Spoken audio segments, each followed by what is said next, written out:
Muitas pessoas têm tido seus sonhos destruídos pela falta de confiança absoluta em Deus. A Bíblia está repleta de exemplos de grandes sonhos cumpridos para a glória de Deus. Encontro com a Palavra é um programa escrito pelo Dr. Dick Woodward e narrado por Pastor Edson Bruno. Ouça e descubra verdades que lhe ajudarão no seu dia a dia. Com você, Pastor Edson Bruno.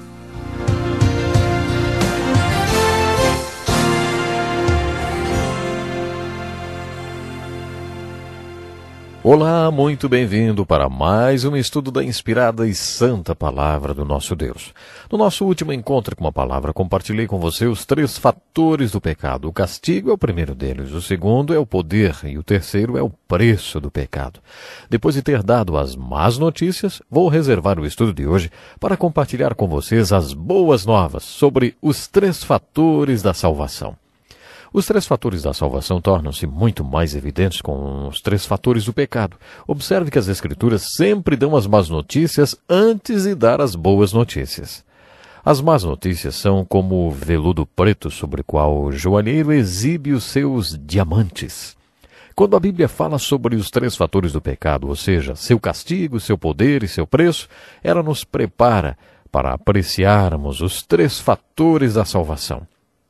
O primeiro fator da salvação é que Jesus Cristo eliminou o castigo do pecado. As Escrituras chamam isso de o Evangelho ou Boas Novas. O Evangelho é a única solução de Deus para o castigo do pecado. Gostaria de parafrasear o que Jesus disse ao rabino Nicodemos na noite em que eles passaram conversando. Eu sou o Filho único de Deus, sou a única solução de Deus e o único Salvador. Deus não tem outro Salvador nem outra solução. Quando ouvimos o que Jesus disse a Nicodemos, percebemos que ele deixou as outras religiões sem saída.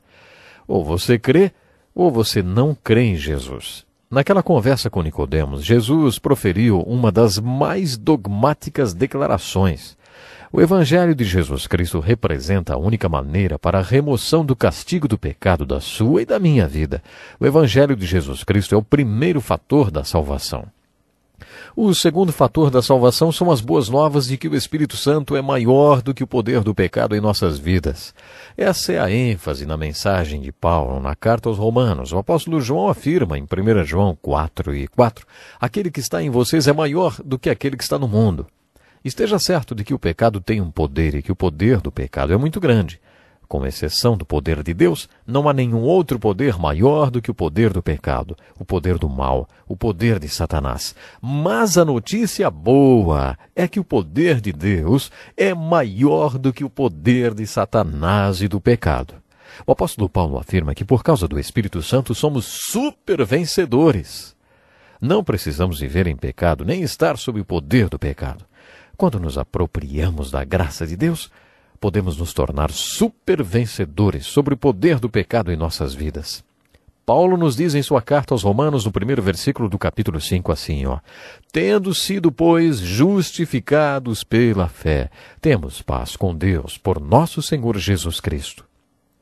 Jesus resolveu o problema do castigo do pecado. Paulo inicia a segunda parte da sua carta em Romanos, capítulo 5, verso 2, dizendo, por meio de quem obtivemos acesso pela fé, e esta graça na qual agora estamos firmes e nos gloriamos na esperança da glória de Deus. Temos paz com Deus. Isso não é tudo. Através de Cristo também temos acesso ao carisma, ao poder do Espírito Santo, o que significa que podemos viver nesse mundo de uma maneira que glorifique a Deus. O poder do Espírito Santo é maior do que o poder do pecado. O terceiro fator da salvação é um pouco mais difícil de se entender. É chamado de justificação. Esse terceiro fator da salvação está relacionado às marcas e cicatrizes do pecado, ao preço do pecado. Aos olhos de Deus, e essa é a notícia boa, nem mesmo as marcas do pecado são problema. A palavra justificado é uma das palavras mais bonitas da Bíblia.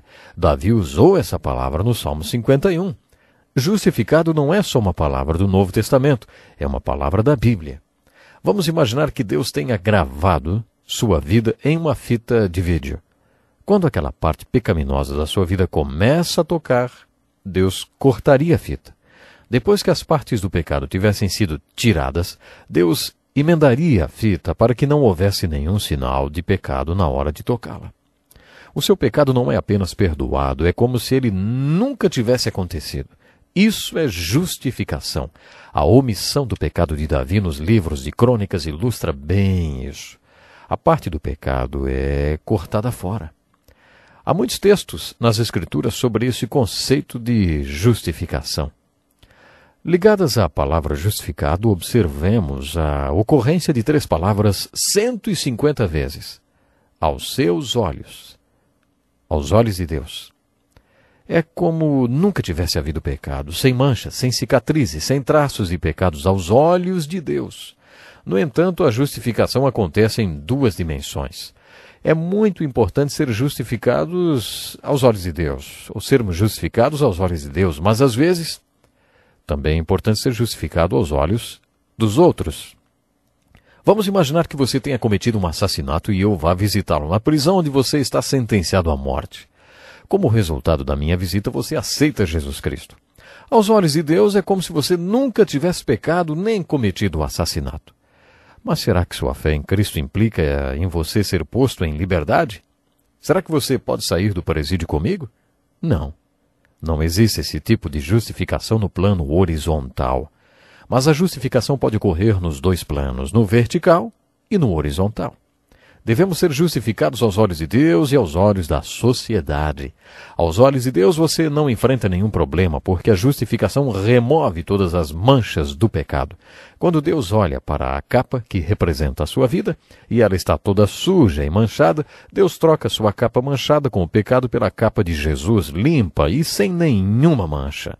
A razão pela qual as Escrituras dizem, vá e não peques mais, e a razão pela qual também afirmam que é melhor não pecar, é porque podemos manchar a nossa capa e também a capa do nosso próximo, manchas que à vista dos homens são irremovíveis. Uma vez eu fui chamado à casa de um homem de 83 anos. Ele era um caso bem incomum, tinha se convertido aos 82 anos. Depois de sua conversão, sua esposa me telefonou e disse, o senhor precisa falar com meu marido. Ele só chora o tempo todo e não fala nada, não se abre. Então fui visitar esse senhor. Quando finalmente ele conseguiu controlar o choro, me disse, meus filhos, meus filhos, meus filhos. O que tem os teus filhos? Eu perguntei.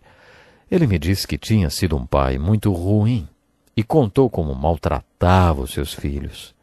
Na sua opinião, ele tinha destruído a vida de seus filhos. 2 deles viviam em hospitais psiquiátricos. Esse homem se achava responsável pela vida miserável que seus filhos levavam.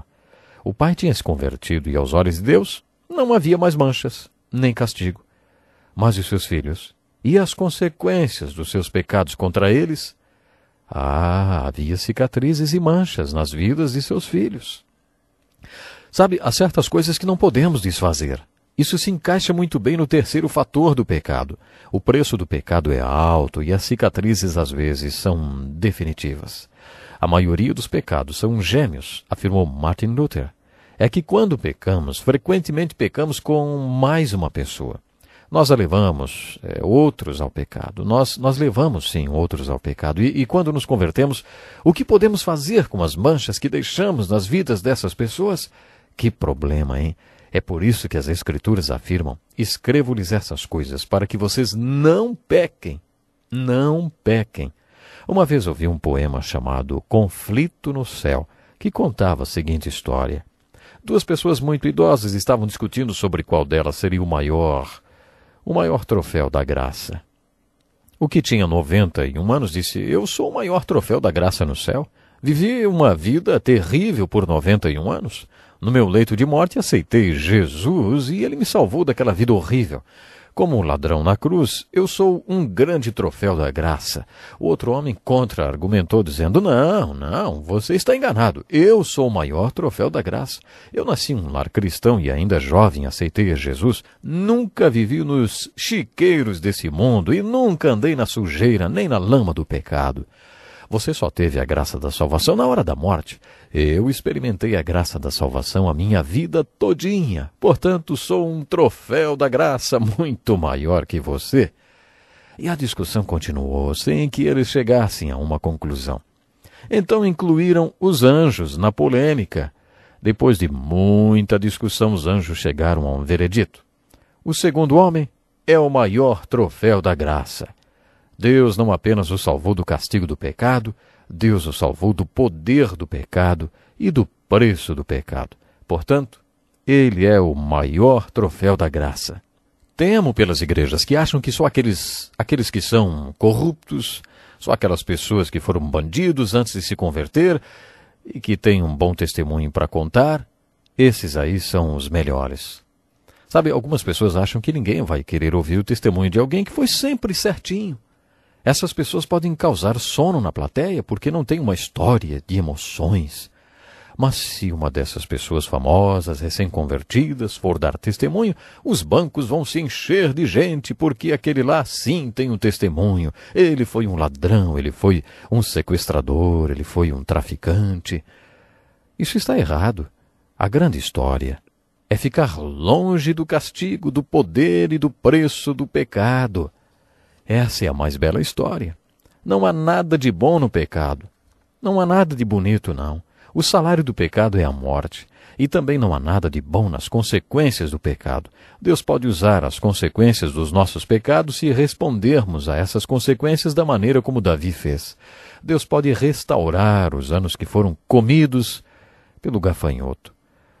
Deus pode sarar as cicatrizes e tirar as manchas do pecado que são permanentes e irreversíveis. É por isso que as Escrituras afirmam que é melhor não pecar. Vai e não peques mais. Foi isso que Jesus disse à mulher que foi pega em adultério. Eu não te condeno, Jesus disse, mas porque ele amava a mulher, ele disse também, vai e não peques mais. Nunca dê a seus filhos a impressão de que é melhor pecar e depois ser salvo da vida do pecado. É melhor não pecar. A história de Davi é uma ilustração disso. Em toda a Bíblia temos o ensinamento dos 3 fatores do pecado. O pecado tem um castigo, o pecado tem poder e o pecado tem um preço altíssimo. Você consegue ver esses 3 fatores do pecado na vida de Davi? Eles são muito óbvios. Vemos o castigo do pecado em sua vida. É por isso que ele estava tão movido pelo arrependimento e pela confissão. Davi acreditava que a confissão e o arrependimento removeriam o castigo do seu pecado.